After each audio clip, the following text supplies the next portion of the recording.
मैं सम्मान के इस कार्यक्रम में आदरणीय राकेश भटनागर जी, आर्य रविदेव जी, सुभाष चांदना जी और श्यामलाल चारों को यहाँ आमंत्रित करता हूँ और हमारे जो आयोजक मंडल है वो इन सभी महानुभावों का स्वागत और अभिनंदन करेंगे। आप सभी लोग आगे आ जाइए और श्रद्धेय आज के जो कार्यक्रम के अध्यक्ष हैं श्रद्धेय स्वामी जी महाराज सबको अपना आशीर्वाद प्रदान कर रहे हैं। आप सब लोग जो यहाँ बैठे हैं वो तालियों से अभिनंदन करें, स्वागत करें। अभी और भी मंच पर विद्वान लोग बैठे हैं, उनका भी आपको संक्षिप्त में सारभूत उद्बोधन सुनने को मिलेगा और इसके बाद में फिर प्रसाद रूप में भोजन की भी व्यवस्था है। आप सब लोग बैठे रहें। आर्य रविदेव जी का स्वागत और सम्मान स्वामी जी महाराज के कमलों द्वारा स्वामी जी आशीर्वाद दे रहे हैं कि ये सभी लोग जिस गति से समाज में कार्य कर रहे हैं उसको और तीव्रता के साथ आगे बढ़ाया जाए। दक्षिण दिल्ली वेद प्रचार मंडल के महामंत्री आदरणीय राकेश आर्य जी, मैं आचार्य प्रेमपाल शास्त्री जी से अनुरोध करूंगा कि वो आपका अभिनंदन करें, अपना आशीर्वाद प्रदान करें।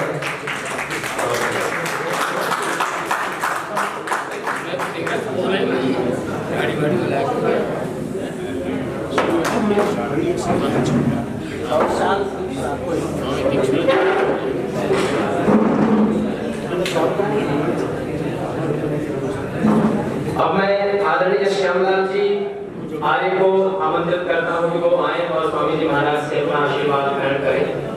आदरणीय श्यामलाल जी आर्य।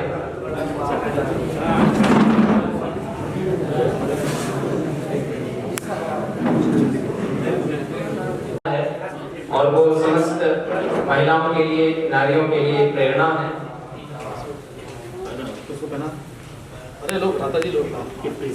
आदरणीय कुलपति साहब, आदरणीय प्रिंसिपल साहब का सम्मान कर रहे हैं, दोनों के लिए बहुत बहुत स्वागत, जोरदार तालियां बजाएं।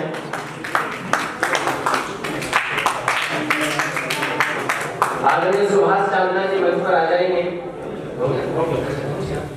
अब हम इस कार्यक्रम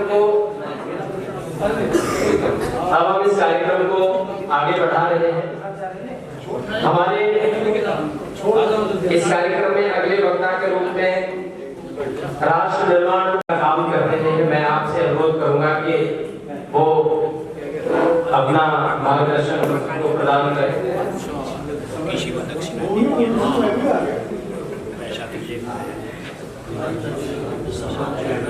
श्रद्धेय स्वामी जी महाराज, आदरणीय शब्दों से मैं बहुत ज्यादा समय नहीं लूंगा, बड़े संक्षिप्त में कहना चाहता हूं कि जाति विहीन समाज की संरचना में जो महर्षि दयानंद का योगदान है उसको ध्यान में रखते हुए जो सबसे बड़ा कार्य उन्होंने किया वो ये कि जाति आधारित समाज का एक शास्त्रीय आधार था, उस शास्त्रीय आधार को महर्षि दयानंद ने खत्म कर दिया। जो भी पंडित, जो भी ब्राह्मण या जो भी समाज के लोग जिस आधार पर और जिस शास्त्रीय आधार पर जाति आधारित समाज की कल्पना किया करते थे, उसकी पुष्टि किया करते थे, उसका आधार महर्षि दयानंद ने बिल्कुल खत्म कर दिया। और आज पंडित संतोष कुमार शुक्ल जी के माध्यम से जो हमें सुनने को मिला उसने उसे और स्थापित किया। उसी चीज को मैं कहना चाहता हूँ। भाई विनय जी ने थोड़ी सी चर्चा की थी आर्य समाज का जो योगदान, निश्चित रूप से आर्य समाज का बहुत बड़ा योगदान है। आप कल्पना कर सकते हो कि जिस समाज में दलित समाज को हम अछूत के रूप में देखते थे, उन लोगों को आर्य समाज के माध्यम से वेद का पंडित बनाया गया और एक नहीं सैकड़ों हजारों की संख्या में नॉन ब्राह्मण जो लोग थे उनको पंडित बनाया गया। उनके द्वारा किए गए सारे संस्कार हिंदू समाज ने स्वीकार किए। ये क्या कोई छोटी मोटी क्रांति थी? अरे हम चर्चा नहीं करते, हम अपने बारे में बातें नहीं करते, इसलिए हम सोचते कि हमने कोई बहुत बड़ा काम नहीं किया। आप थोड़ा इतिहास पढ़ के देखें, आर्य समाज के हर व्यक्ति ने हर गांव में, हर शहर में रह करके किस ढंग से संघर्ष किया था। कहीं कुएं पर चढ़ने को लेकर के, कहीं उनको के साथ खाना खाने को लेकर के, कहीं और विषय को लेकर के, कहीं शादी को लेकर के इतना संघर्ष हुआ, उनको समाज से बहिष्कृत कर दिया गया, परंतु वो संघर्ष करते रहे, लड़ते रहे और हर व्यक्ति का अपना एक इतिहास है। वो अलग बात है कि हमने उस इतिहास को बहुत अच्छे ढंग से संजो के नहीं रखा। साथियों, नाम के आगे आगे रखना बहुत अच्छी बात है, जाति सूचक शब्द न रखना बहुत अच्छी बात है, पर इसको मैं केवल कॉस्मेटिक परिवर्तन कहूंगा, सुपरफिशियल चेंज कहूंगा। इससे समाज में वो परिवर्तन आने वाला नहीं है जो समाज की संरचना महर्षि दयानंद करना चाहते थे, या जिस जाति इन समाज का सपना जो है महर्षि दयानंद ने देखा था। और आज जितनी राजनीतिक पार्टियां हैं, जितने संगठन हैं, जातिवादी संगठन हैं, वो उसको मजबूत करने में लगे हुए हैं।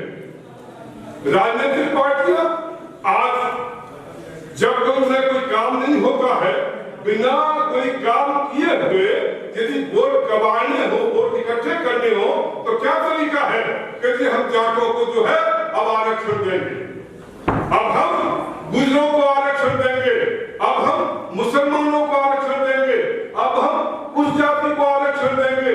अरे पूरे समाज को आपने जातिवाद में ऐसा उलझा के रख दिया है कि एक दूसरे को आपने दुश्मन बना दिया। पिछले दिनों हरियाणा में जो तांडव हुआ आपने देखा होगा, आरक्षण के नाम पर किस ढंग से तांडव हुआ। पर इसका रास्ता क्या है? रास्ता महर्षि दयानंद ने जो चिंतन दिया है उसके आधार पर। और संतोष कुमार जी ने एक बात कही थी, कौन राजधर्म के बारे में बहुत विस्तृत विश्लेषण किया है, उसके बारे में हम भूल जाते हैं।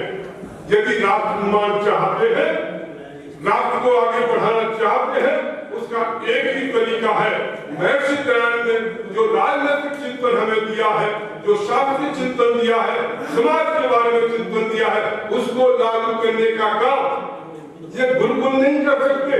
थोड़ा बहुत कंट्रीब्यूट कर सकते हैं, ये सभाएं नहीं कर सकती, थोड़ा बहुत कंट्रीब्यूट कर सकते हैं, और जो नहीं कर सकते उसको तभी हम इम्प्लीमेंट कर सकते हैं सही रूप में, जबकि आपके पास राज सत्ता होगी।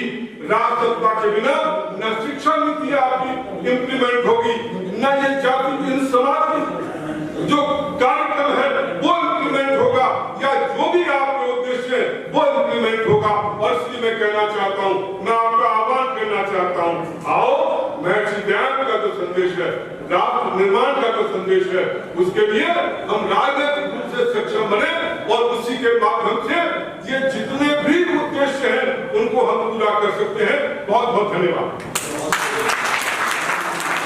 बहुत बहुत धन्यवाद आदरणीय डॉक्टर आनंद कुमार जी का, बहुत ही सारगर्भित उद्बोधन आपने दिया। कार्यक्रम समाप्ति की ओर है। अब मैं आर्य पुरोहित सभा के अध्यक्ष आदरणीय प्रेमपाल शास्त्री जी से निवेदन करूंगा कि वो आएंगे और अपना संक्षिप्त में हम सबको मार्गदर्शन देंगे। उसके बाद सम्मान की योग्य मातृशक्ति आर्य बंधुओं तथा प्रिय ब्रह्मचारी, आप बहुत देर से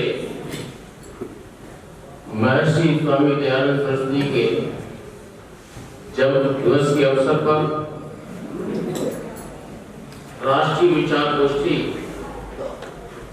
जो गुरुकुल गौतम नगर में भारत उदय परिषद के साथ मिलकर के मनाई जा रही है, इसके लिए मैं आयोजकों का धन्यवाद करता हूं। और महर्षि दयानंद के जन्म दिवस पर आप सबको बधाई भी देता हूं। इस संगोष्ठी में 2 विषय रखे गए। जात विहीन समाज की संरचना में महर्षि स्वामी दयानंद का योगदान, नारी सशक्तिकरण और महर्षि दयानंद, दोनों विषय बड़े महत्वपूर्ण हैं और चर्चा भी आपने विद्वानों के द्वारा बहुत गंभीरता के साथ सुनी।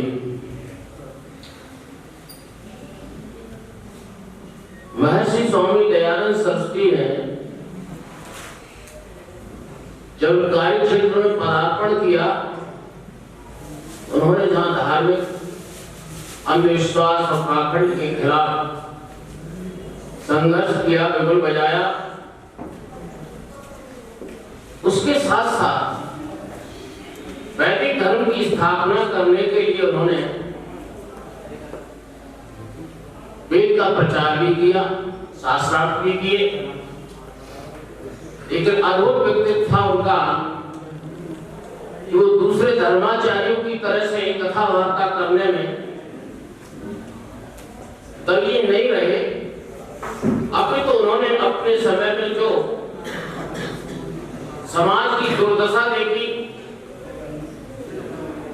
पराधीनता की बेड़ी में जकड़ा हुआ देश देखा, तो उसके मूल में क्या बातें थी, इसका भी उन्होंने बहुत ही गहन अध्ययन किया, निरीक्षण किया और उसके बाद में वो कुछ बिंदुओं पर पहुंचे। उनमें बिंदु आज जो जात विहीन समाज की संरचना हुई, उस समय जो बन गई थी, उसमें उन्होंने अपने ढंग से विचार रखे और लोगों को जगाने का काम किया। महर्षि स्वामी दयानंद मानते हैं कि भारतवर्ष अगर मुगलों के द्वारा शासित हुआ तो उसमें भी जातिवाद ही विशेष रूप से कारण था। लोगों ने अपने बंधुओं को जात पात में बांट करके दुत्कारना शुरू किया।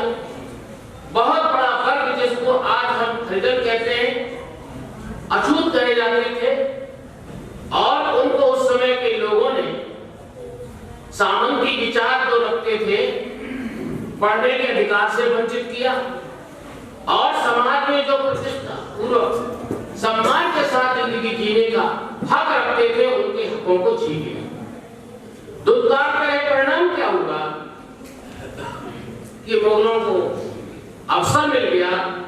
उन्होंने धीरे धीरे हमारी उस जमात को अपने मजहब में कन्वर्ट कर लिया और इस तरह से हिंदुस्तान के अंदर, हमारे देश के अंदर मुसलमानों की संख्या बढ़ने लगी। ये कहीं बाहर से नहीं आए थे। आज जो सिरकत बने हुए हैं, जिसके लिए दुनिया भर का प्रयत्न किया जा रहा है, इसके बाद भी समस्या का कोई समाधान नहीं हो पा रहा। ये दुष्कारे हुए भाई जाति प्रथा जो थी, उसका दुष्परिणाम था। इसके साथ साथ नारी जाति के साथ भी बड़ा अपमानजनक स्थिति रही। जब हमारे देश में ये कहा जाता था कि मां का निर्माता होती है, उसका सम्मान था, पूजा जाता था, उसे महत्व दिया जाता था, लेकिन उसको भी अशिक्षित किया पहले, उसके बाद उसको भी अधिकारों से वंचित किया। और परिणाम ये हुआ कि नाम पे तो रह गए ब्राह्मण, चाहे चतुर्वेदी नाम रख लो, चाहे द्विवेदी रख लो, त्रिवेदी रख लो, कुछ भी रख लो, लेकिन ज्ञान नाम की चीज कोई नहीं थी। क्योंकि शिक्षा माता प्रथम आचार्य होती है, जो बच्चे का निर्माण करती है, वो शिक्षित नहीं है, क्या संस्कार देगी बच्चों को, क्या पढ़ेगी। परिणाम में हुआ नारी जाति के अशिक्षित होने से उसको भी दमन करके जिस तरह से उन्होंने उनके साथ अन्याय किया, उसका भी दुष्परिणाम समाज को भोगना पड़ा। मैं कहना यह चाहता हूं, अकेले ऋषि दयानंद ऐसे व्यक्तित्व हुए हैं जिन्होंने सदियों के बाद इस बात को अनुभव किया और फिर उसके बाद में उन्होंने बीड़ा उठाया कि वेद धर्म का प्रचार करना है, इस हिंदू जाति को जागृत करना है, तो इसके लिए मुझे कुछ बुनियादी काम करने होंगे।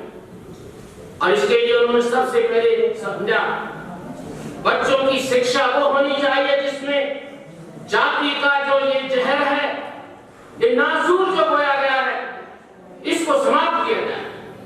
और इसके लिए गुरुकुल शिक्षा पद्धति की उन्होंने विशेष रूप से एक तरह से वकालत की है, उसकी स्थापना की, उसको बताया कि शिक्षा होनी चाहिए। और उसके साथ साथ नारी जाति को भी शिक्षित करने के लिए वंचित कर दिया था, उसके लिए भी शिक्षण की व्यवस्था की वकालत की। तो स्वामी दयानंद बहुत मनीषी व्यक्तित्व थे, सामाजिक विषयों पर उनकी बहुत बड़ी पकड़ थी, समझ थी। इसलिए उन्होंने जो दिशा दी, बच्चों के लिए अलग से गुरुकुल, बेटियों के लिए अलग से गुरुकुल, और ये पढ़ने लिखने के बाद में वहां नहीं पूछा जाता, आज भी किसी गुरुकुल में नहीं पूछा जाता। मैंने भी साधारण साधु आश्रम गुरुकुल है अलीगढ़ में, उसमें शिक्षा प्राप्त की। कई सालों तक हम पढ़ते रहे, हमें पता ही नहीं लगता था कौन सा किस जाति का क्या है, पूछते ही नहीं थे, वहां जरूरत ही नहीं पड़ती। इन गुरुकुलों में भी यही स्थिति है। हमारी तो पद्धति ऐसी है, इसमें जरूरत नहीं पड़ती है। इस पद्धति के माध्यम से हम एक समाज को बना सकते हैं, लेकिन जैसा आनंद कुमार जी कह रहे हैं, प्रयत्न नारी समाज ने बहुत किया है, कारगर हो सकते थे, लेकिन क्या किया जाए। दुर्भाग्य से फिर वही समस्या आके खड़ी हो गई है।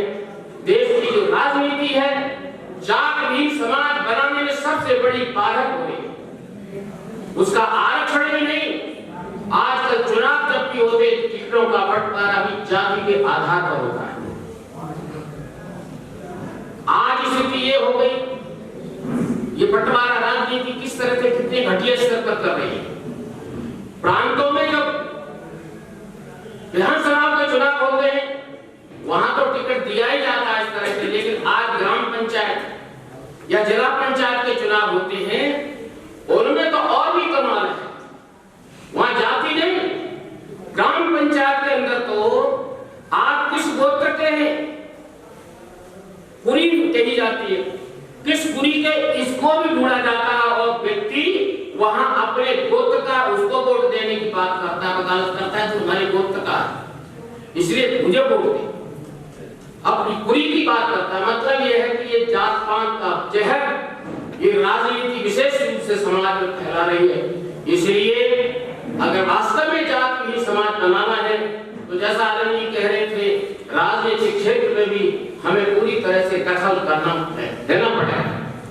यही स्थिति नारी जाति के लिए, नारी का सम्मान तभी हो पाएगा जब उनकी शिक्षा दीक्षा होने के साथ साथ ऋषि दयानंद ने जैसे कहा है, गुण कर्म स्वभाव के अनुसार उनके संबंध होने चाहिए, जाति को देख करके पर नहीं खोजना चाहिए।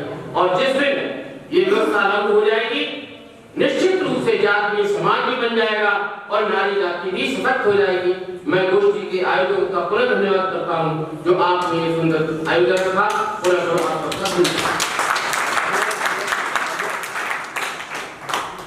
आदरणीय प्रेमपाल शास्त्री जी का बहुत बहुत धन्यवाद।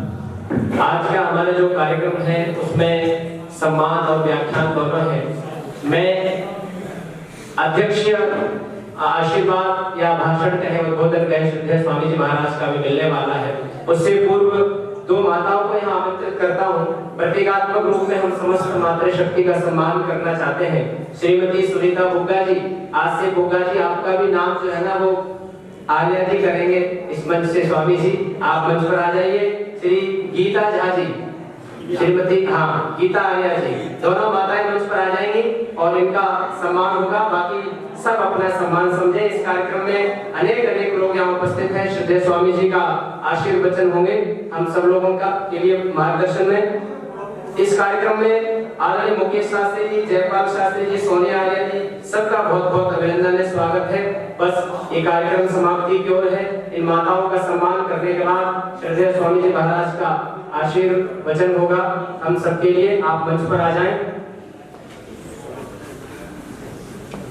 अपने आप से घोषणा करें आ रही है।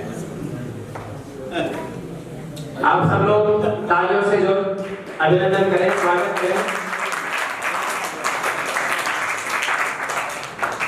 ये स्वामी जी महाराज का आशीर्वाद है इन माताओं के लिए। ये निरंतर समाज में लगी हुई है, सेवाएं कर रही है, आर्य समाज के सिद्धांतों के प्रचार प्रसार में लगी हुई है।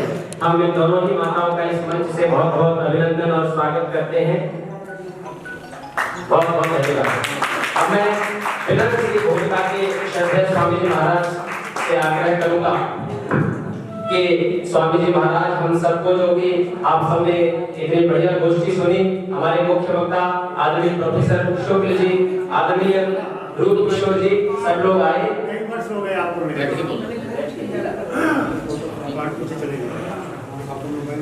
ओम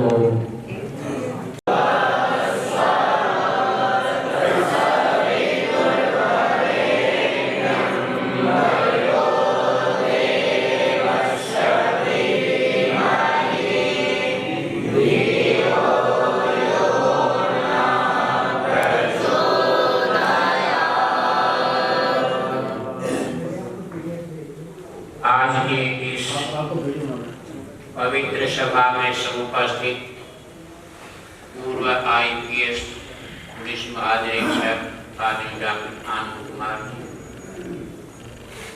हमारे बड़ी प्रेमपाल जी शास्त्री, और इसी प्रकार इस सभा में बैठे हुए और इस कार्यक्रम की कर्मचारियों, श्रद्धा पूजा आदि शक्ति, इस पवित्र कार्यक्रम का पूरा श्रेय तो विद्या प्रसाद जी और उनके सुपुत्र की।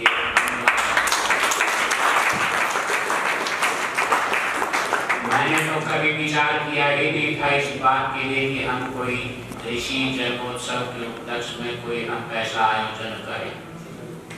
और मैं उड़ीसा की जाने की तैयारी में था, तो हमारे वहाँ 2 गुरुकुल चलते, और उन गुरुकुलों में क्योंकि पिछले कोरोना काल के अवसर पर तो कोई प्रवेश हुआ नहीं, और दिसंबर और जनवरी में 35 ब्रह्मचारी गुरुकुल में प्रवेश हुए। उनको संध्यायात करवा दी गई। प्रिय बुद्धदेव जी जो वहाँ पर आचार्य कार्य कर रहे हैं, उन्होंने फोन किया कि इनको संध्यायात आप मोबाइल पर सुन सकते हैं। मैंने पूछा तो बड़ा अच्छे ढंग से उन्होंने सुनाया और बड़ा अच्छा उच्चार था। तो कहने लगे अब इनका ये चौपट करवा दीजिए। मैंने कहा ठीक है, तो मैं आता हूँ। मैं तो वहाँ की तैयारी में था, और टिकट बनने के बाद विद्या प्रसाद जी ऐसे कहने लगे कि ऐसा सा कार्यक्रम है। तो मैंने कहा जी मैं तो बड़ा मुश्किल में पड़ गया, मैंने उनका भी टिकट बनवा दिया, और ये कैसे तैयारी होगी। बोले चिंता मत कर, बस केवल आपकी अनुमति चाहिए कि गुरुकुल में हम ये कार्यक्रम करें। मैंने कहा गुरुकुल के तो आप मालिक हैं। ये हमारी बात हुई, बहुत सुंदर आयोजन पिता पुत्र ने मिल करके बहुत ही अच्छा। आज मुझे जान के बहुत अच्छा लगा। हमारे पूज्य स्वामी ओमान जी कहा करते थे कि गुरुकुल झज्जर में जो एक रात नहीं रुक जाता है कोई ब्रह्मचारी के रूप में, वो हमारा स्नातक बनता है। हमारे संतोष कुमार, प्रोफेसर संतोष कुमार जी 15 रात जी रहे, और ऐसे वेद में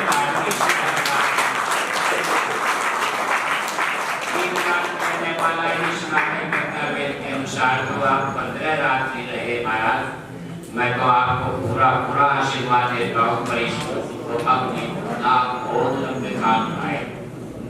आप साल में 2 बार 3 बार इन छोटे बटुओं को आशीर्वाद देने के लिए अवश्य आप करेंगे।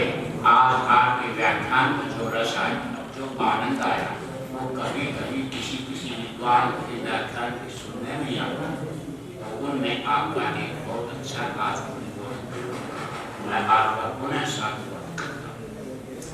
प्रिय ब्रह्मचारियों, आप रोटी खाते हो, किस चीज की रोटी खाते हो? आटे की। आटा किस चीज का है? गेहूं का है, जौ का है, चने का है, बाजरे का भी होता है, और आजकल मिला जुला आटा भी आ रहा है, तो उससे अन्न उसमें मिला दिए जाते हैं। दलिया खाते हैं, खिचड़ी खाते हैं, तो ये सब किसके अन्न ही खाते हो ना। अगर कभी कोई ऐसा भी होता है कि ये किसी अन्न को छोड़ दे दूसरी चीज भी कोई रोटी बनती हो, अन्न का अर्थ क्या, अन्नम अद्यते। अन्न किसे कहते हैं, जो खाया जाए, खाने योग्य पदार्थ की भी रोटी बनती है। ऋषि दयानंद भोजन कर रहे थे और एक सन्यासी आकर के कहता, महाराज सन्यासी होकर के आप नाई में रोटी खा रहे हो। तो ऋषि ने वो रोटी उठाई और उठा करके ये देख रहे ऐसे ऐसे। तो सन्यासी कहता, क्या देख लो? बोले, मैं तो महाराज ये देख रहा हूँ कि नाई की रोटी गई तो गेहूं की रोटी लग रही। ये भावना जब आपकी होगी और इस विचार से आप चलेंगे, इस बिल्कुल विचार द्वारे इस चीज का अभ्यास करेंगे, तब आपके अंदर से जातिवाद का जहर निकल जाएगा।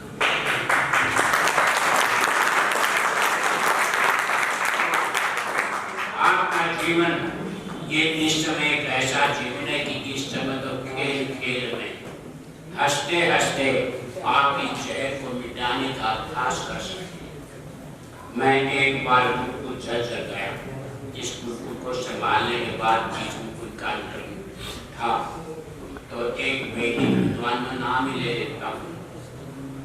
बहुत अच्छे विद्वान थे हमारे आचार्य के सदृष्टि कहते हैं, आचार्य कल थे वो पंडित सुदर्शन ने ऋषि दयानंद के वेद भाष्य के ऊपर भाष्य भास्कर लिखा। अष्टाध्यायी का प्रामाणिक भाष्य उन्होंने किया। वो वहाँ अचानक में किसी कार्य से आए, फिर मैं भी यहाँ से गया हुआ था, तो जब मैं चलने की तैयारी में था तो कहने लगे कि आप जाएंगे दिल्ली, रास्ते में मेरा घर पड़ता है नेहरू कॉलेज में, आप चलते चलते 2 रोटी वही खा लो हमारे साथ। पता नहीं मेरे मुख से क्यों निकला, मैंने कहा जी मैं भोजन तो नहीं करूँगा और मैं आगे जाना चाहता हूँ। तो एक बार परिस्थिति बैठा जैसी करने जगह भोजन करना चाहिए, नाराज हो जाएंगे और उसका उल्टा अर्थ लगा देंगे। तो ये बात विदेशी कान में कही तो आचार्य जी अम्मा को तो 2 बार कैसे कहूँ, मैं तो मना कर चुका। फिर कहा देखो आचार्य जी खा ही लो, ऐसे कह दिया उन्होंने। चलते चलते आपका 5 मिनट का 10 मिनट का टाइम हुआ, मैंने कहा ठीक है मैं भोजन करूँ। उन्होंने फोन किया तो उन्होंने गेहूं की रोटी बनवाई, घिया की सब्जी बनवाई, गर्मी के दिन थे, और बढ़िया दूध की खीर बनवाई। अब ये बताइए कि खीर में कोई जाति नहीं, या घिया की सब्जी में कोई जाति घुसी हुई थी, या गेहूं की रोटी में थी, क्या हो गया? इसी अज्ञान के कारण व्यक्तियों में आज अविद्या छाई हुई है। प्रिय ब्रह्मचारियों, मैं आप में से नहीं जानता, मेरे सामने एक बड़ा ब्रह्मचारी बैठा है, छोटा भी आदमी, छोटा बच्चा भी बैठा है जो अभी विकसित हो रहा है, और ये नए नए बालक डॉक्टर साहब ये जीव के बड़े व्यापारी अभी आए 10 दिन 5 दिन 7 दिन पहले। ये मैंने इनका ये भी पूछा कि तुम किस स्कूल से आए हो, मैंने इनसे ये पूछा तुम्हारे पिताजी का नाम क्या है, तुम्हारे माता जी का नाम क्या है। आज पहले तो पिता का नाम भरा करते थे फॉर्म में, अब माँ का नाम भी साथ में लिखना होता है, परिवार पूरा पता भी लिखा जाता है, परंतु जाति का खाना हमने बिल्कुल नहीं खाया। और किस वर्ण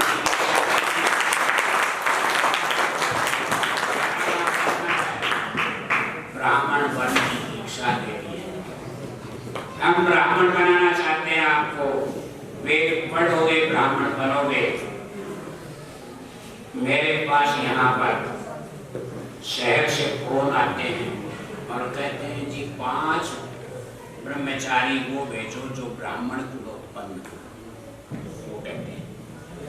तो मैंने कहा जी ये निर्धारण तो मैंने नहीं किया, मैं नहीं जानता कि कौन ब्राह्मण कुलोत्पन्न, कौन क्षत्रिय कुलोत्पन्न, कौन किस में है। मैं तो ये मानता हूँ कि ये वेद पढ़ते हैं, व्याकरण पढ़ते हैं, दर्शन पढ़ते हैं, साहित्य पढ़ते हैं, सृष्टि का आचार और विचार है। ब्राह्मण कौन है? बाबा से कालिका कपिल केश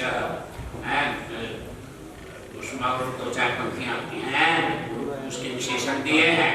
मैंने कहा इससे ज्यादा मैं कुछ नहीं जानता। ये शुद्ध आचार विचार सत्यवादी और वेद पढ़ने वाले ब्रह्मचारी हमारे पास में वो तो भेज सकता हूँ। आप ये कहो कि ब्राह्मण कुलोत्पन्न को भेजो, उसको भेजो, ये मैं नहीं कर सकता।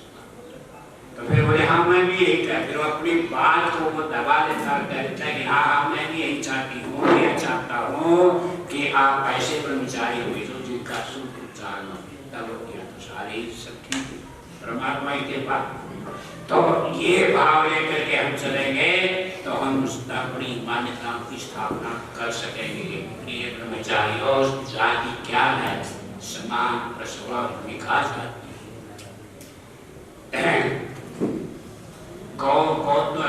गाय जाति एक अलग है और गाय में जात महिष जाति एक अलग है, ये जाति है। ऊंट जाति अलग है, गधा घोड़ा जाति अलग है। कोई कहे कि मैंने 10 तो सुकर्म किए और मैंने 5 पाप भी किए और 10 सुकर्म करते तो क्या वो कट गए 5 पाप? कहते ना। तो आर्य समाज का बुद्धिमान व्यक्ति कहता है कि ये तो आपका दृष्टांत ही गलत है। गधों में से घोड़े नहीं निकलते, घोड़ों में से गधे नहीं निकलते। गधा जाति अलग है, अश्व जाति अलग है। तो क्योंकि उनकी प्रक्रिया अपने ढंग की है, तो प्रिय ब्रह्मचारियों, मनुष्य एक है। ये तो हमने अपनी अविद्या से विभाजन कर लिया कि तू चमार है, कि तू ये है। चमार कैसे चर्म का काम करने वाला चमार हो सकता है, परंतु आज उसको जाति के रूप में मानिए। ये लुहार है, लोहे का काम करने वाला लुहार हो गया। ये कुंभकार है, घड़ा बनाता था, कुम्हार हो गया। पर है तो वही 2 हाथ 2 पांव 2 आंख 2 कान, चीजें तो वही हैं। परमात्मा ने शरीर तो वैसा ही बनाया है। इन सब बातों को विचार करके चलो तो कभी तुम्हारे अंदर ये बिना भाव नहीं आएगा कि मैं बड़ा हूँ और ये मेरा साथी छोटा है। तो इन सब बातों का आप विशेष करके ध्यान रखेंगे और इस दयानंद के आज इस जन्मोत्सव से संकल्प लेंगे कि हम कभी भी इन बातों को नहीं मानेंगे। हम बड़े होकर के जब गृहस्थ आश्रम में जाएंगे, शादी करेंगे, तो हम गुण कर्म स्वभाव को तो स्वीकार करेंगे, पर इस बात को स्वीकार नहीं करेंगे कि मैं याद हो मैं जाट ब्राह्मण गुजर नाई धोबी तथा जातियों में हूँ, तो मैं ऐसे नहीं। इस बात के लिए आपको भगवत प्राप्ति करनी है। आपके विद्या के अनुरूप वो आपका संबंध आगे होना, वो भी खुशी ययोरेव समं वित्तं ययोरेव समं गुणं स्वभावः तयो मैत्री विवाहश्च। एक कमजोर हो, एक बलवान हो, एक धनाढ्य हो, एक गरीब हो, एक गुणी हो, एक अवगुणी हो, तो नहीं चल सकती गाड़ी। तो गुणों की पूजा तो सर्वत्र करो, परंतु तथाकथित जाति मानना इत्यादि बातों के ऊपर विचार करना और परमात्मा की कृपा आप सबके ऊपर बनी रहेगी। देखो समय बहुत हो गया और मैं आदरणीय प्रोफेसर सिंह घोष जी से बढ़ करके मैं क्या कर सकता हूँ, डॉक्टर आनंद कुमार जी से बढ़ करके मैं क्या कर सकता हूँ। ये तो प्रशासन में भी रहे, वो तो बहुत बड़े विश्वविद्यालय में प्रोफेसर है। हम तो अपने एक छोटी सी कुटिया है गांधी जी की परंपरा की, और उस कुटिया में भी आज जैसे सिद्धांत कहते हैं कि ऋषियों के जमाने में होता तो उनकी मुक्ति होने के लायक भी नहीं होता, परंतु यदि आज विज्ञान की कुटिया मथुरा में होती, विज्ञान जैसा कोई संत होता और दिल्ली में कोई ऐसा व्यक्ति होता तो प्रणमान की गणना कहीं नहीं होती, पर परंपरा तो वही है। तो हम तो अपने इस ढंग से चल रहे हैं। प्रिय ब्रह्मचारी, तुम भी ध्यान निर्माण करके चलना, आप अच्छे बनोगे।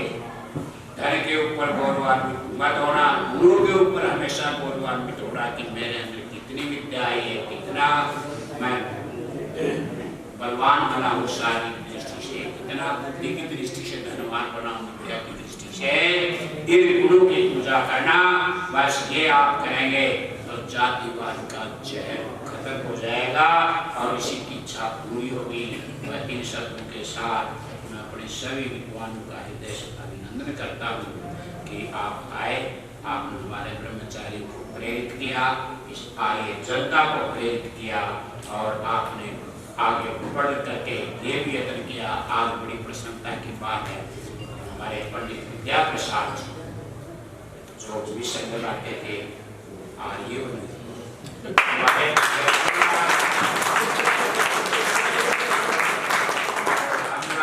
मैंने उसने कहा था कल इसी तरह में, तो मैंने भी मैं तो मिश्रा का बच्चा बुरा देखो तो पहले छोटे बैठा था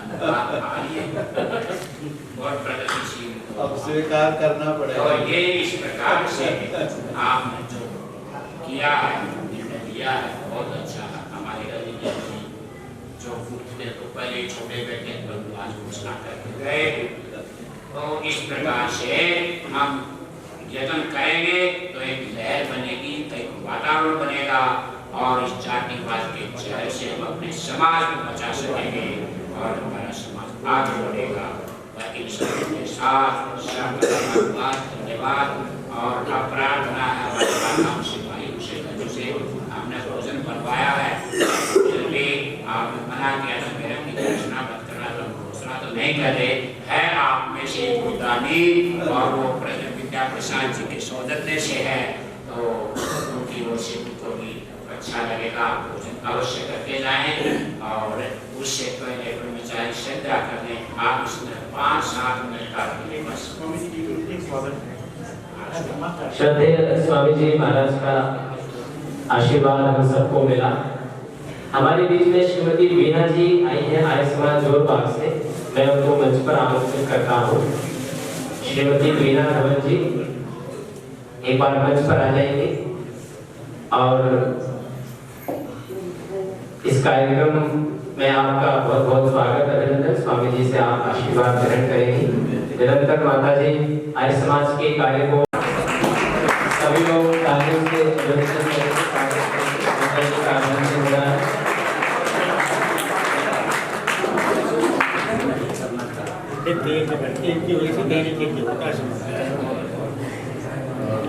ये सांस्कृतिक है वो संध्या होगी।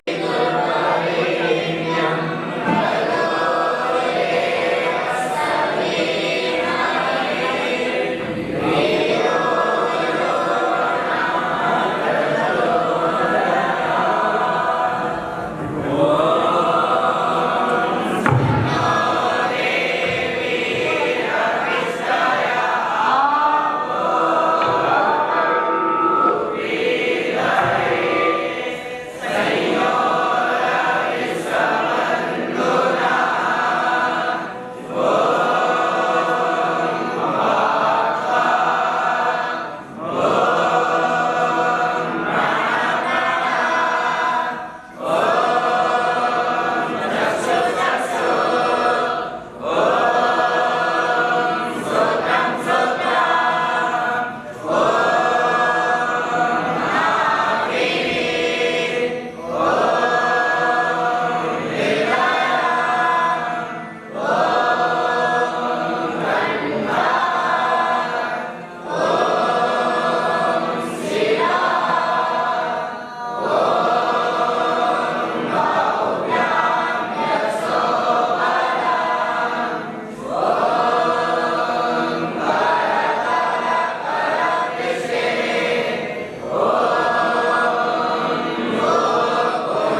सच्चिदानंद की, जगद्गुरु महर्षि दयानंद की, मर्यादा पुरुषोत्तम श्री रामचंद्र की, योगेश्वर भगवान श्री कृष्णचंद्र की, भारत माता की, गौ माता की, वेद की ज्योति, ओम का झंडा, आर्य समाज, सत्यार्थ प्रकाश, प्रणवंतो प्रणवध्वनि।